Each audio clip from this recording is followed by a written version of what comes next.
Olá! Hoje a gente vai fundo nas ideias centrais de um livro que se propõe a desvendar a complexidade da natureza humana, mas por um viés bem ideológico. O livro é Segredos e Mistérios da Alma, de Edir Macedo. Vamos lá? Olha, o livro já começa com uma frase de impacto que, na verdade, define todo o resto. Pensa só, a gente não escolhe nascer, mas a gente tem o poder de escolher onde vai passar a eternidade. É justamente essa tensão, esse contraste que a obra vai explorar. Então, o primeiro grande ponto do livro é o seguinte: a vida aqui na Terra, ela é um sopro, é passageira, incerta. E isso, claro, cria um senso de urgência, né? A ideia é que certas decisões simplesmente não podem ser deixadas para depois. E para reforçar essa ideia de que a vida é curta, o autor lança mão de umas metáforas bem fortes. A vida humana é comparada a um vapor, sabe? Uma neblina que aparece e some. Tudo isso para criar um contraste bem forte com a ideia de eternidade, que é algo, uau, imensurável, sem tempo. E é aqui que o livro aponta para uma grande contradição, um paradoxo mesmo. Se a vida é tão curta, por que tanta gente foca tanto no que é temporário? Tipo, no corpo, na beleza, no conforto, na segurança, e acaba deixando de lado aquilo que, segundo o autor, é o nosso maior tesouro, a alma, que seria eterna. Ok, para a gente entender por que a alma seria a prioridade, a gente precisa entrar num conceito que é fundamental no livro. A ideia de que o ser humano é uma espécie de trindade. Sim, um espelho da trindade divina do Pai, Filho e Espírito Santo. Bora ver como isso funciona. Então, esse aqui é o mapa do ser humano, segundo o livro. Vamos lá. O espírito é a nossa parte racional, a inteligência, a consciência, é o que se conecta com Deus.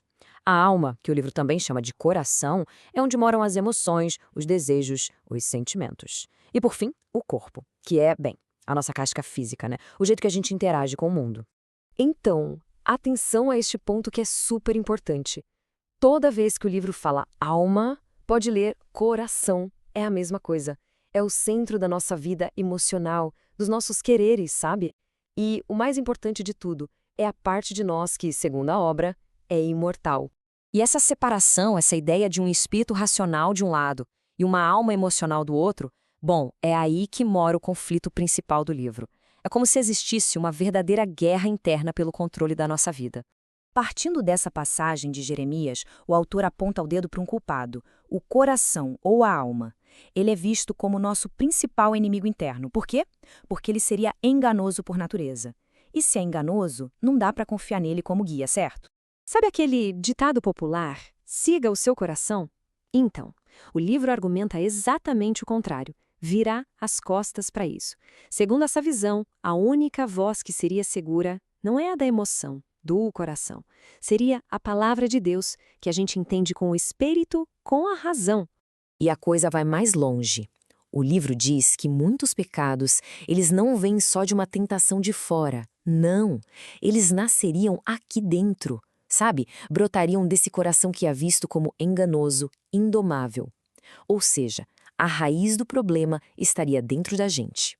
Certo, se o coração é o problema, então, qual é a solução? Bom, segundo o livro, o caminho para a salvação passa, inevitavelmente, por uma palavra: sacrifício.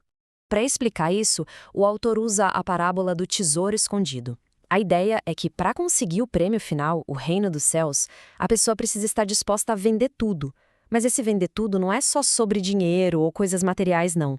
É sobre abrir mão da própria vontade, dos desejos do coração, dos apegos que a gente tem com o mundo. O ponto aqui, então, é que a salvação não é algo que simplesmente acontece. É uma escolha ativa. Uma decisão que se toma todo dia. É esse o tal do sacrifício.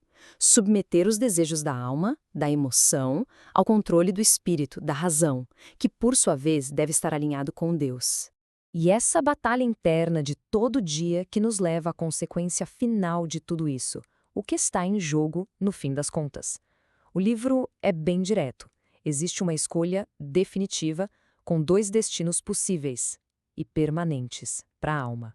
A questão que o livro joga no ar é essa, e a afirmação é de que não tem como fugir dela. Cada pessoa, inevitavelmente, vai ter que responder.